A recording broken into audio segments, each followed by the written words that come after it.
Jai Ram Ji ki to all. Today I am reading from chapter 52 of Tuning with God. The title of the chapter is Love No More. Bhaisab writes, had I known the pangs of love, I would have declared from door to door, love no more, love no more. The pathetic lines above present the shattered heart of the lovelorn Miraji. Also, they represent the melancholy of any rare one who has undergone similar pangs of unrequited love at the hand of none other than the Lord of Life himself. To whom shall I tell the grief of my mind? To whom could I tell the tale of my troubled heart? Thus wailed and wept Sakhi Subhadna. The disappointed lovers world over have enjoyed the pleasure of romance for a time and then bewailed the sorrows of separation for the rest of life. My agony will end only with the end of my life itself, and no earlier, says many a desolate lover. But the divine lover's die is cast in a different mold. The lover of God does not die down when the physical frame gives in. On the contrary, he who has once tasted the love of God becomes immortal. His clinical death does not kill him. Births after births, he keeps suffering the pangs of separation from his pretty paramour. Often, oh very often, does he lie lost in the intoxication of his Lord's love. But every time he wakes, it is to find himself lonely and desolate. Now rain and now sunshine are his lot. Subhadana, they say, was the daughter darling of Sri Shiv Parvati. She was born with an ansh, a fraction of the being, of Golokeshwari Sri Radhaji. Even as she grew up little by little, she was dreaming day and night of Golok Vihari Sri Krishna. Sri Shiv Parvati enthused her ahead on this line. They guided her to the deity presiding over her little heart. They showed her the way leading up to him. She was yet an innocent early teenager when the parents divine handed her over to the Alderliefist, who in his turn marked her his own gladly for good. All went beautifully well in the Golok Dham in Vrindavan divine. When the supreme reality of Godhead, Lord Krishna, incarnated himself on this earth, his dharm mates arrived here too. They go as gopi in scriptures. Once a gopi saw her image in a mirror and lamented to herself, "Oh, I have not the face or figure worthy of him." Suddenly from behind came a super sweet voice. "Why not? Subhadana." Subhadana means beautiful face and figure. The remark found favor with all the other gopis. Subhadana had come to be known as such ever since.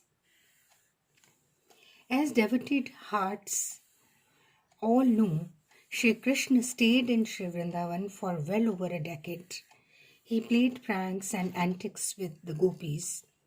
The bluish boy cast a bewitching spell on their innocent hearts.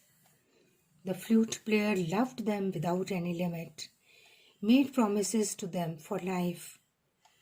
But in his 11th year, gopis saw him go away abroad as if nothing had been the matter between them. Well over 100 years, his play and purpose of incarnation was over. Happily then, he took them all to his eternal abode, the Golok. Here begins the tearful tragedy of sad Subhadana. Only Subhadana could not go in the train.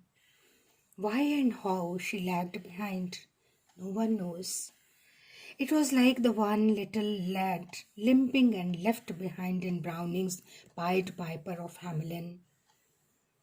The flute player of Vrindavan had suffered her alone.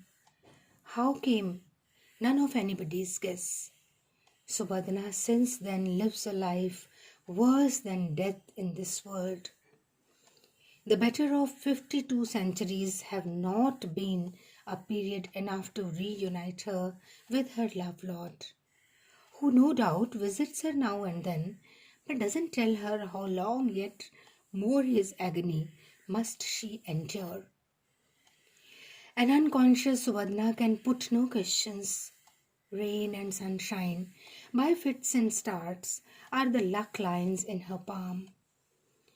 Ah, for the ineffable agony of a loveful heart. Times passed on, but healed not the wounds in her heart. She still lived in the Vrindavan of yore, forlorn and forsaken by him, who took her little heart away only to leave her lifeless limbs in her soulless body.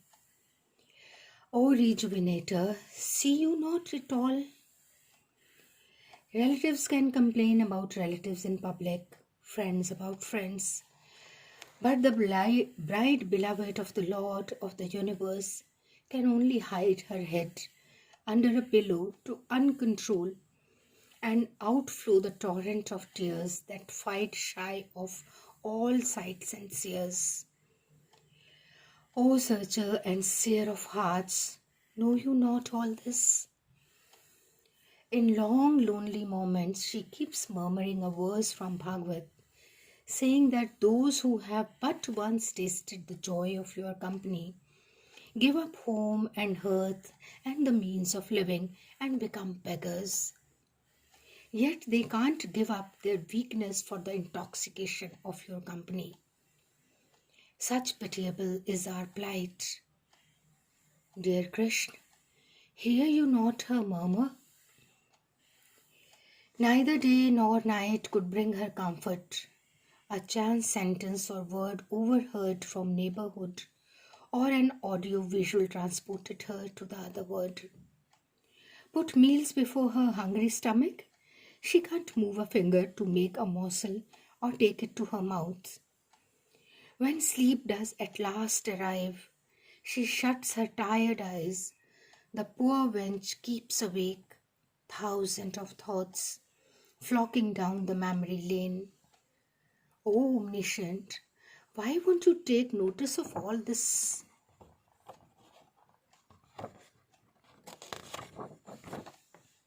Why not, after all? Shy of the world, even of loving intimates, she let the fire burn in her little heart. No one knew, but she felt she was ailing and aching in the ICU unknown, hoping against hope that someday, somehow, somebody would show up here and say, "See, I see you." Oh Krishna, suffer her no further.